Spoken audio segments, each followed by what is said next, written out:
Sir पहले तो बहुत बहुत बधाई, आप फिर से यहाँ आए। हम ये जानना चाहेंगे कि पिछले बार हमारी बात हुई थी तो आपने दरभंगा में एक्सपेंशन की बात करी थी, क्या यहाँ तक उस मामले में आप लोग? वैसे ये बड़ी इंटरेस्टिंग बात करी आपने। आज सुबह ही बात हुई मंगल जी से, मंगल पांडे जी से। तो यही मैंने बोला कि आप वो कह रहे हैं दरभंगा की तरफ चलिए, मैंने कहा चलो बिल्कुल। तो मैंने कहा हम तो फुट सोल्जर हैं, आप आदेश कीजिए, ठीक है ना। बिहार की जनता के लिए तो मेरा आपसे बहुत बड़ी रिस्पेक्ट है मेरी बिहार की जनता से, क्योंकि आप देखेंगे कि वो सबसे अच्छे लोग आते हैं जो एटलीस्ट हमारे पास आते हैं, जो बीमारी में आते हैं, उनको ठीक करते हैं, बहुत ग्रेटफुल होते हैं, कोई ज्यादा कभी तकलीफ नहीं देते, क्योंकि वो अंदर से मतलब कोई रिचनेस है बिहार में। क्यों है?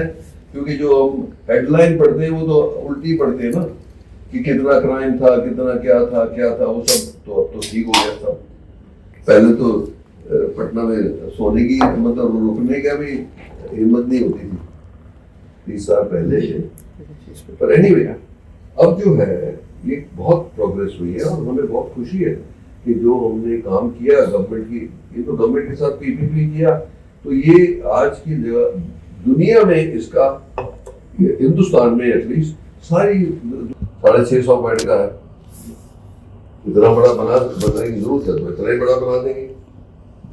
पर दरभंगा तो बहुत हमारे रेडार पे है। और कौन सी जगह? दरभंगा की ही बात पिछले बार हुई थी सर। नहीं, और बिहार में, अब मैं एजुकेशन पूछ रहा हूँ ना आपसे कि क्या बिहार में और है क्या? अब बिहार इसके पटना के बाद दरभंगा है तो बिगेस्ट सिटी। भागलपुर तो यही नहीं है। नहीं, ये जगह कहाँ है? बेगूसराय। भागलपुर कहाँ है? भागलपुर एक कमिश्नरी है, वो भी बड़ा शहर है, और वहाँ वो कहाँ? नहीं, जैसे आप, मुझे ये पता है कि ये एक मैप देखना चाहिए मुझे कभी, है आपके पास बिहार का? देखते हैं फिर आपने बात छेड़ी है तो उसका कुछ नतीजा निकलेगा। पर दरभंगा तो मैंने सुना हुआ है और मैंने बोला था, और वहीं की तरफ चलते हैं। दूसरा ये सर कि अभी हम लोग निजी भागीदारी में हम लोग बेहतर कर रहे हैं, तो क्या लगता है कि बिहार की स्वास्थ्य व्यवस्था से आप भी वाकिफ हैं, आप भी लगातार यहाँ आते जाते रहे हैं, तो क्या लगता है कि यहाँ और भी संभावनाएं हैं क्या? बिल्कुल। देखो ऐसा है कि कितने करोड़ लोग हैं? ऑलमोस्ट 14 करोड़ लोग हैं। तो 14 करोड़ लोगों के लिए पूरी सुविधा उपलब्ध होना बहुत जरूरी है। और ये भी बात है कि गवर्नमेंट की तरफ से भी कई माध्यम निकले हैं ना, जैसे आयुष्मान है या स्टेट की स्कीम है, ठीक है। ऐसी चीजों को मिला के हर एक जो इंसान यहाँ की सरजमीन पे खड़ा है उसको राहत मिलनी चाहिए। उसी प्रयास से हम कह रहे हैं कि इसको आगे चलाया जाए और जगह भी बिहार में बनाया जाए।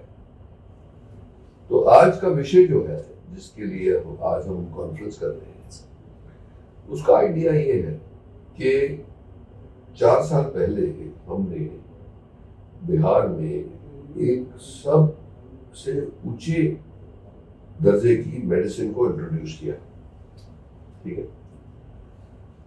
और हमारा ये लक्ष्य है कि सबसे जैसे आधुनिक टेक्नोलॉजी, स्किल्स, चीजें आती हैं उसको बिहार के लिए उपलब्धि कराना, ये हमारा लक्ष्य है।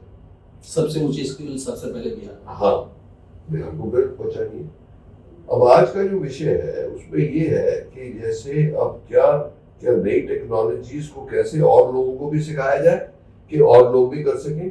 और सबसे बड़ी बात ये कि जो एआई है, जो लोग समझ नहीं रहे, हमने ऑलरेडी इनकॉर्पोरेट कर लिया अपनी लाइफ में।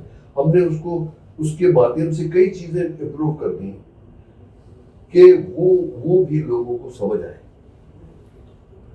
क्योंकि नहीं तो क्या हो रहा है कि लोगों को ये बदलाव से कुछ खौफ लग रहा है, कुछ खतरा लग रहा है। जैसे आप तो बच्चे, आप तो नहीं पैदा हुए होंगे उस टाइम, जब पहले कंप्यूटर आए थे तो LIC ने स्ट्राइक पे चलेगी सारी LIC कि भाई ये तो हमारी नौकरी ले जाएगा। अब उसके बगैर आप बाथरूम भी नहीं जा सकते। तो इसीलिए ये है कि टेक्नोलॉजी से डर लगता है लोगों को।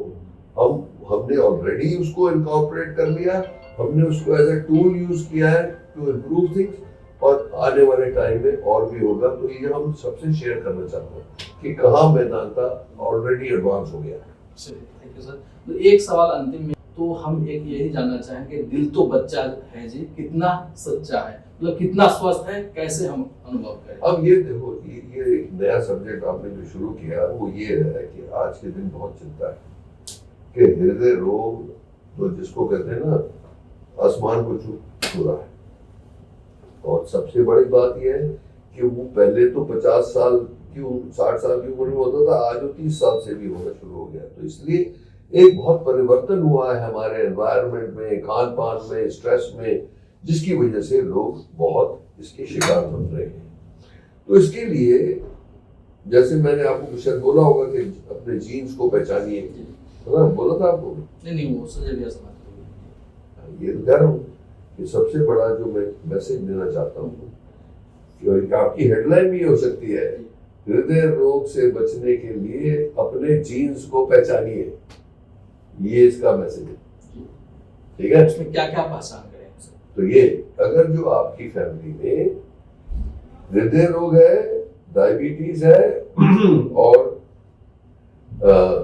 हाई ब्लड प्रेशर है, तो आपको 25 साल की उम्र से पहले, क्योंकि आपको डबल रिस्क है हार्ट अटैक होने का, हाई ब्लड प्रेशर होने का और डायबिटीज होने का, तीनों चीजों का जिनकी फैमिली में। तो ये तो आपको पता लग गया मेरी फैमिली में थी। अभी हमारे पिताजी का जस्ट अपने यहाँ ही हुआ है। सी जी। अच्छा, तो आपको पता, और उनको बहुत डिजीज है तो आपको पता लग गया। यस। तो फिर आपका पूरा चेकअप करें, जो रिस्क फैक्टर्स है उसको खत्म करें, तो आपकी मतलब 90% चांस आप ठीक हो, आपको नहीं होगी, ठीक है ना? तो इसीलिए अपने जीन्स को पहचानिए, इज योर हेडलाइन। यस। हृदय रोग से बचने के लिए अपने जीन्स को पहचानिए, ये बना दो तो अच्छा रहेगा।